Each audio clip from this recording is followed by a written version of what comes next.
Come ride the little train that is rolling down the tracks to the junction. Forget about your cares, it is time to relax at the junction. Lots of curves, you bet, and even more when you get to the junction. Petticoat Junction. There's a little hotel called the Shady Rest at the junction. Petticoat Junction. It is run by Kate. Come and be her guest at the junction. Petticoat Junction. And that's Uncle Joe. He's a moving kind of slow at the junction. Petticoat Junction.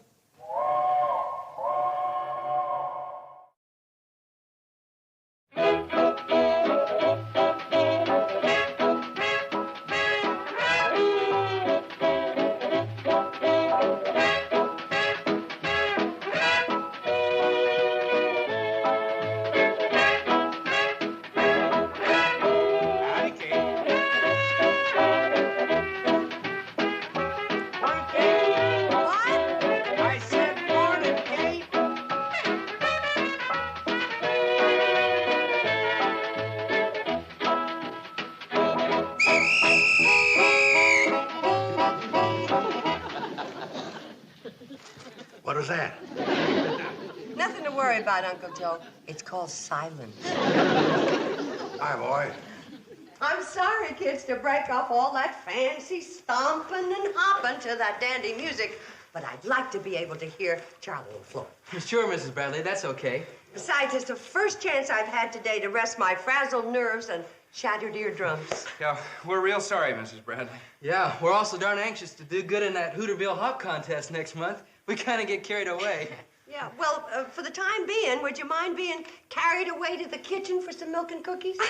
Thanks, Mom. And please, chew quietly. Here you are, Kate. Today's mail. One postcard? Better than yesterday. 3 bills and a circular on low-cost Las Vegas weekends. Why, this is from Mr. Norman Curtis of the railroad. Nutty Norman? You're kidding. What does he say? He says he's in Europe. That's no surprise. He also says he's president of the railroad. Joe, let's see. He says he's in Europe, having a wonderful... Can't make out the next word. Vacation. That's right, vacation. The people here are very... Friendly. Yeah. And the weather is... I couldn't make that out either. Delightful. Thank you, Joe. I plan to be here 3 months. Regards to everyone. Sincerely, Norman Curtis. Since when did they start spelling sincerely L-O-V-E?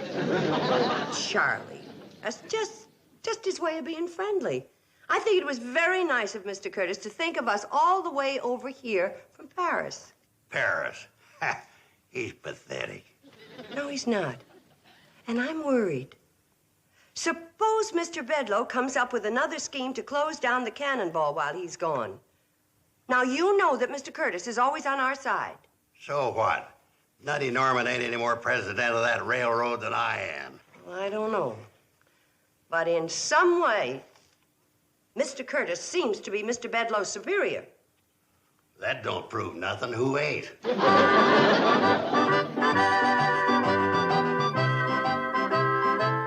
Bedloe, as your superior, I have a right to know why you're requesting a temporary transfer to Hooterville.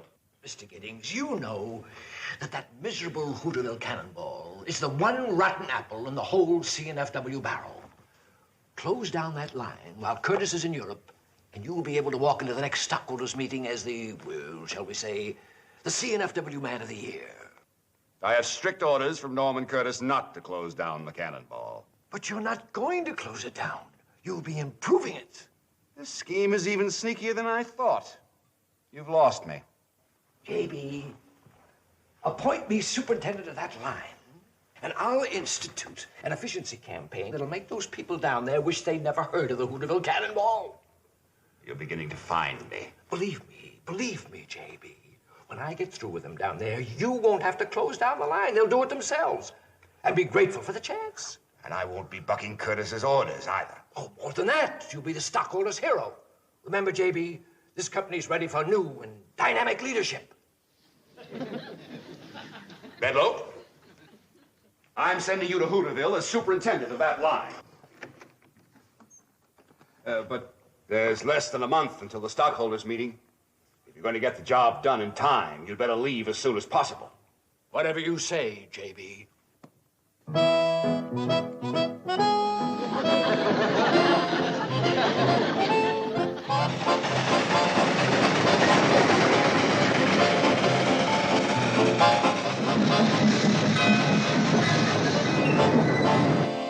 Kate, Joe. Hi, boy. Beautiful day, ain't it? Makes a man glad he's alive. Good morning, everybody. I wish I was dead. Homer, Bedloe, what are you doing in Hooterville? That's like asking a fox what he's doing in the hen house. Oh, that's very witty, Mr. Carson. I'm going to enjoy living with you at the Shady Rests. You're staying here? For how long? Only as long as it takes to get the job done. Mrs. Bradley, do you have yearly rates? Mr. Bedloe, what are you talking about?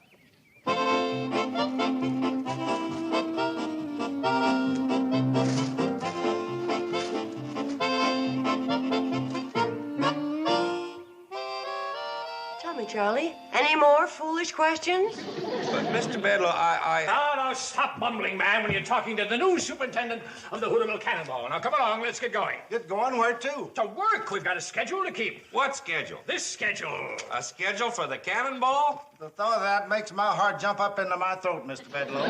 Well, swallow it. Let's get going. We've got to be in Hooterville in 12 minutes. What for? Because it says so here. There ain't nothing happening in Hooterville this time of day. What do we do when we get there? Go back to Pixley. Why? Because it says so here. Mr. Bedloe, we can't follow a schedule like this. Why, it calls for 14 runs a day. 15. You're forgetting the 4 a.m. milk run. Who drinks milk at 4 a.m.? Now stop stalling and get on a train. Just a minute, the boys haven't eaten yet. And Charlie always gets dizzy spells when he doesn't get his proper nourishment. Yeah, he's been known to get dizzy 10 or 12 times a day. Mr. Bedloe, we're not leaving till we have our lunch. Just a minute. I'd like to read to you Article 7 from the Book of Rules of the CNFW Railroad. Insubordination. Any employee who disobeys an order from a superior is subject to immediate dismissal. I guess you better go, boys. And I'll fix you some sandwiches to take along with you. Article 26. Eating or drinking while on duty constitutes a violation of the CNFW rules governing deportment. This is also covered by Clause 96, road etiquette. We get the point, Mr. Bedloe.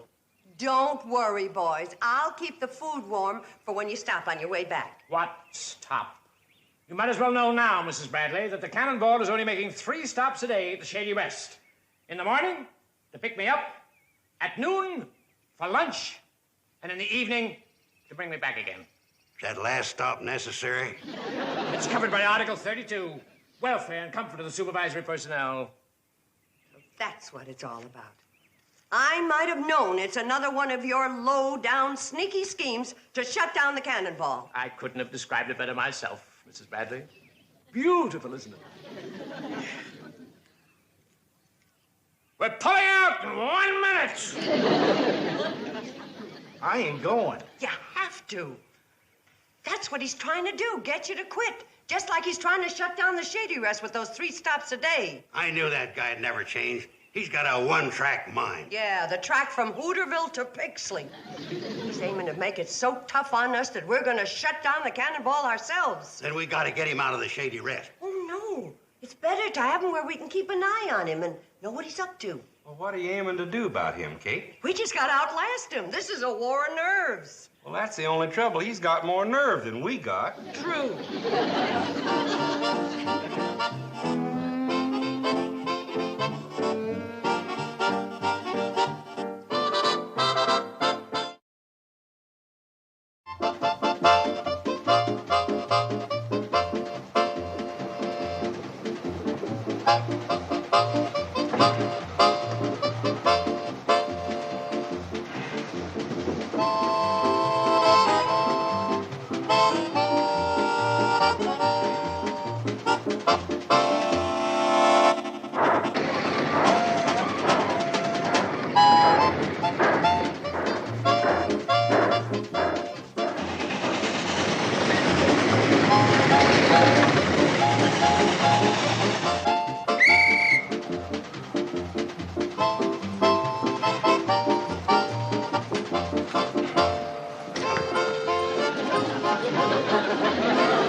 That's enough time for breakfast. Let's get rolling.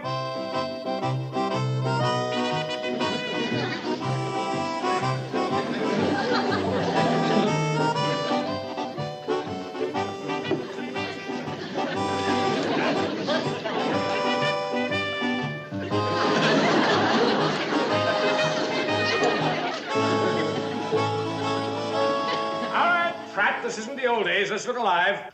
I'm sorry, Kate. That's all I got time for now. You did pretty good today. You almost got through your first helping. Well, Mrs. Bradley's still hanging on, are you? We got lots of patience, Mr. Bedloe. Yes, but no guests. Not since I put in that new schedule. I don't know why Pratt and Smoot haven't thrown in the towel, unless it's because they wanted for one good cry. You never managed to beat us before. Don't you think you're a mite overconfident? Nonsense. I can finish you all off in one day. My only reason for stretching it out is my analyst told me I don't get enough pleasure out of life.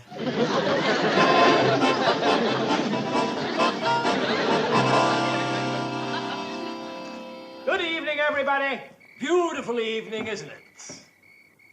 Oh, do my eyes deceive me? Is it possible that I am witnessing a touch of communal despair? What a picture you make. If only I was an artist and could immortalize this moment in oils, I assure you the painting would occupy a prominent place on my office wall and forever in my heart. Mr. Bedloe, if you've got a heart, I'd like to see it. Yeah, me too. Right out in the open. What'd you do with Floyd and Charley? They're fast asleep at their post in the locomotive cab. That way they thought they'd get a good night's sleep. Those two poor boys sure have a good rest coming to them. Not a chance. In 2.5 hours' time, we're taking a practice emergency run. Oh, what a lovely night for a train ride. You won't think it's such a lovely night when all you get for supper is a cucumber sandwich. I had a hunch something like that would happen. The Pixley Diner barbecues a fine chicken. One of you girls bring a plate up to my room. But oh, by the way, Mrs. Bradley, since you won't be cooking dinner for me tonight, I'll naturally expect you to deduct it from my bill. If I was a younger and stronger man, I'd sure show him. Yeah, Uncle Joe, you'd knock his block off, huh? No. I'd walk all the way to Pixley and get me some of that chicken.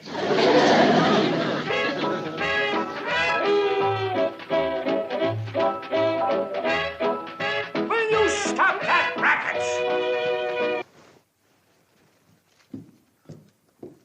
Mrs. Bradley, what kind of a hotel is this where a man can't get a decent 2.5 hours sleep? But it's so early. Early? In another 45 minutes, it's going to be almost 9 o'clock. Have you forgotten I'm to take a practice emergency run? Who could forget an absolute necessity like that? This is too much. You're right, Mr. Bedloe. This is too much. We've had enough of your ridiculous rules and schedules. You've been acting like a child, complaining like a child, and now you're even going to bed like a child. What you need is a good spanking. No, Mrs. Bradley. I'm a guest here. I didn't pay for this kind of treatment. That's okay. The spanking's on the house. You know, Mrs. Bradley, at this moment, you remind me very much of my mother. And we didn't get along either. Your mother sounds like a fine, intelligent woman. And at this moment, I just wish I was your mother. Sounds to me like you're not happy with my patronage. We ain't happy with any part of you. Very well. I'll leave the first thing in the morning. I'm sure I can get suitable accommodations in Pixley. Okay, girls, start dancing again, and to heck with you, Bedloe. Very well, Mrs. Bradley. Since I won't be living here, there won't be need for the Cannonball to stop at the Shady Rest anymore. I think you spoke a little too harshly, Kate. Don't worry about him, Uncle Joe. I wouldn't want him for a guest if he was the last one we ever had. And I think he is. We might as well face up to it. This time, Bedloe's got us licked. The Shady Rest ain't gonna have no more guests than Floyd and me's through. Charlie's right, Kate. Me and him's tired than two hounds chasing a fast rabbit.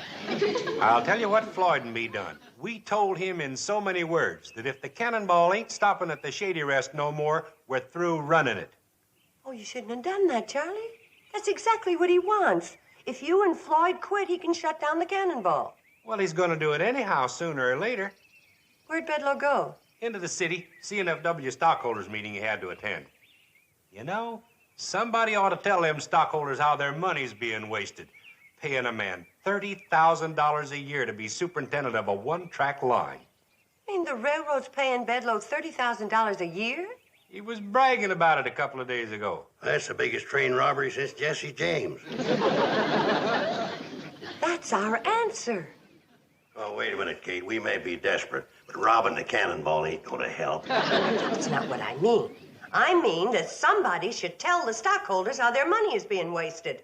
Why, they'd never stand still for a $30,000 a year man running this line. You're right, Kate. They'll put Bedloe where he belongs, back on his regular job, and we can get to living normal again. Yeah, but who's gonna tell the stockholders? Us.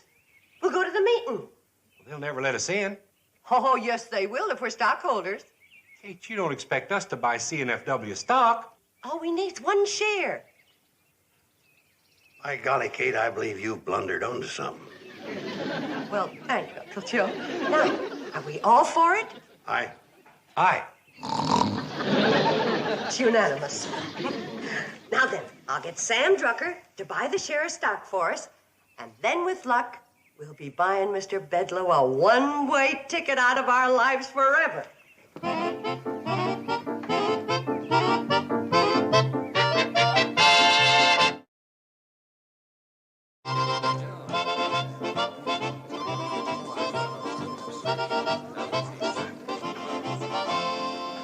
JB, when those two imitation railroadmen told me they were quitting, I knew that my mission was accomplished. You did it, huh? Yes, sir, JB. We've seen the last of that disgraceful traveling eyesore. Good. Then I can announce that the Cannonball is out of business. It's going to be scrapped. Right. That's one headache that's gone forever. Well, looks like we're getting some visitors. Oh. Excuse me a minute, JB. Just a minute. You can't come in here. Why, hello, Mr. Bedloe. Well, this meeting is for the stockholders of the CNFW. That's us. Here's our share of stock. Hooterville Investment Fund? And we're the Homer Bedloe Fan Club. Oh, that's very flattering. It's gratifying to know that my modest efforts in your community haven't gone unnoticed. Bedloe must go. There was two more words telling where, but we ran out of girls. But if you people have come here to save the Cannonball, I'm afraid you're a little late. What do you mean? Well, if you'll just sit down and make yourself comfortable, the service is about to begin.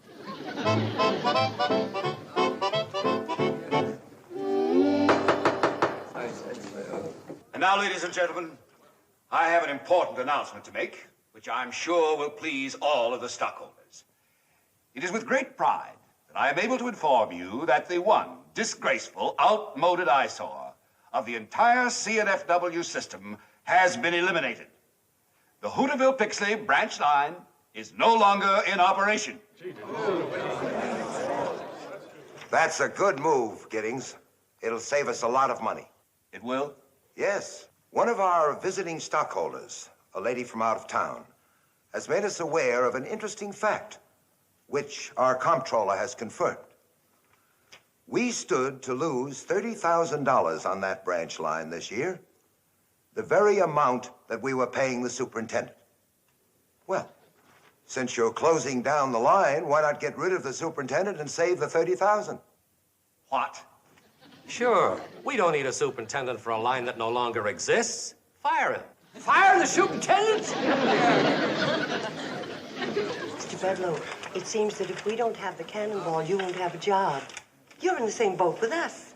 And this time the rat's going down with the ship. As one sailor to another, I think we should pull for shore together. I hate to admit it, Mrs. Bradley, but you're right. Gentlemen and ladies, just a moment. You're making a terrible mistake. You can't shut down the Hooterville Cannonball. That's the greatest little train that was ever built. Whoever says that magnificent example of early American railroading should be scrapped deserves to be scrapped. Call me sentimental and tender-hearted if you must. But to me, that beautiful and distinctive example of Americana is the pride of the C&FW. But as I understand it, the Hooterville Cannonball runs on an outdated, inefficient line that doesn't even keep a schedule. That's not true. Well, since when?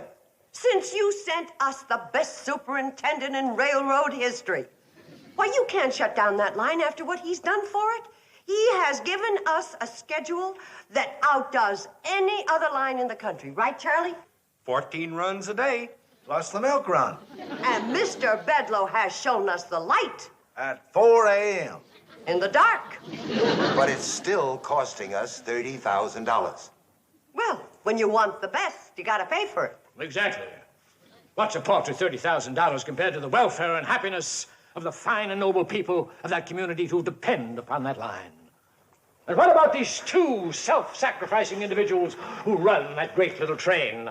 I refer to my good friends and close companions, Charlie Pratt and Floyd Smoot, two brave and selfless creatures who I've seen deprived of food and sleep just to keep the Cannonball rolling. And gentlemen, with us today is the proprietress of the Shady Rest Hotel. I couldn't love her more, even if she were my own mother. And her three charming daughters, who, by the way, are my fan club. Must Bedloe go? Must Bedloe go? Gentlemen, you haven't lived unless you've seen these three charming creatures give one of her delightful folk dances. What more can I say, gentlemen? The people in this valley are our kind of people, the greatest people in the world. Let the C&FW be known as the railroad with a heart. Gentlemen, I beg you, do not scrap the Hooterville Cannonball.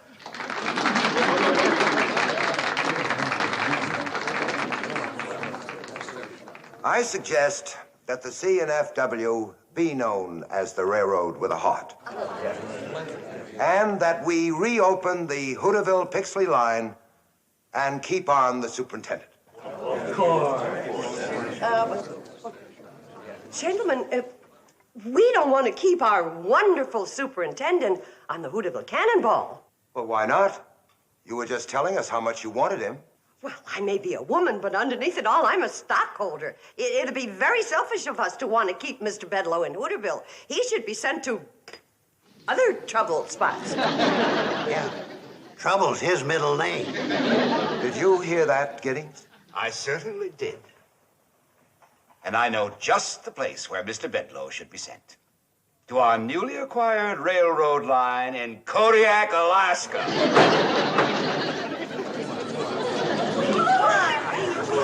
The Cannonball rides again. We owe it all to Mr. Bedloe. He was terrific. Thank you, thank you. Yeah, we won't forget you, Bedloe, even though you are way up there in Alaska. You can thank Kate for keeping your job for you. Oh, it was nothing. After all, we were in the same boat together, weren't we, Mr. Bedloe? Only while we were sinking. From now on, it's war again. Of course. After you get back from Alaska. You know, Mr. Bedloe, I think those Eskimos up there are going to take to you just like we did. Let's go.